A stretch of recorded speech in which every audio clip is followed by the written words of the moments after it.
ဒီနေ့ international news မှာအရေးကြီးတဲ့သတင်းတစ်ခုထွက်ပေါ်လာပါတယ်။အီရန်နိုင်ငံရဲ့အမြင့်ဆုံးဘာသာရေးကောင်းဆောင်အာလီခမနီကဒီနေ့တွင်တေဆုံးခဲ့ကြောင်းသတင်းများထွက်ပေါ်နေပါတယ်။ဒီဗီဒီယိုမှာသူ့ရဲ့ကိုယ်ရေးအကျဉ်းနဲ့အီရန်နိုင်ငံအပေါ်တက်ရောက်မှုကိုရိုးရှင်းစွာရှင်းပြပါမယ်။အီရန်နိုင်ငံဟာ Islamic Republic ဖြစ်ပါတယ်။ဒီစနစ်ထဲမှာ Supreme Leader ဆိုတာက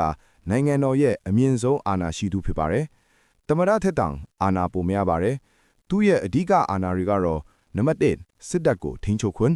နံပါတ်2တရားရုံးအပေါ်တော်စားနံပါတ်3နိုင်ငံရေးအရေးကြီးဆုံးဖြတ်ချက်များနံပါတ်4နိုင်ငံခြားရေးမူဝါဒအဆုံးဖြတ်စတာတွေပါဒါကြောင့် Supreme Leader တဲ့တည်ဆုံမှုဟာအီရန်နိုင်ငံအတွက်အလွန်အရေးကြီးတဲ့အဖြစ်ဖြစ်ပါတယ်ခမနီကို1939ခုနှစ် April 19ရက်နေ့မှာမွေးဖွားခဲ့ပြီးဘာသာရေးပညာရေးကိုငယ်စဉ်ကတည်းကလေ့လာခဲ့သူဖြစ်ပါတယ်သူဟာ Shia Islamic Scholar တူထီပြီးအီရန်တော်လှန်ရေးနောက်ပိုင်းနိုင်ငံရေးလောကထဲဝင်ရောက်လာခဲ့ပါတယ်1989ခုနှစ်တွင် Supreme Leader အဖြစ်ခန့်အပ်ခံခဲ့ပြီးနှစ်ပေါင်းများစွာအီရန်နိုင်ငံကိုဦးဆောင်ခဲ့ပါတယ်သူခေါင်းဆောင်မှုအောက်မှာအနောက်နိုင်ငံများနဲ့ဆက်ဆံရေးတင်းမာမှုများ Nuclear Program အရေး Middle East Data အရေးခင်းများကြုံတွေ့ခဲ့ရပါတယ်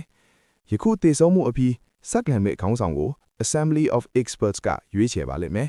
ဒီအပြောင်းလဲဟာအီရန်နိုင်ငံရဲ့နိုင်ငံရေးလမ်းကြောင်းကိုတက်ရောက်မှုရှိနိုင်ပါတယ်။နောက်ဗီဒီယိုမှာဆက်ခံနိုင်သူတွေအကြောင်း select ရှင်းပြပေးပါမယ်။ Subscribe လုပ်ထားဖို့မမေ့ပါနဲ့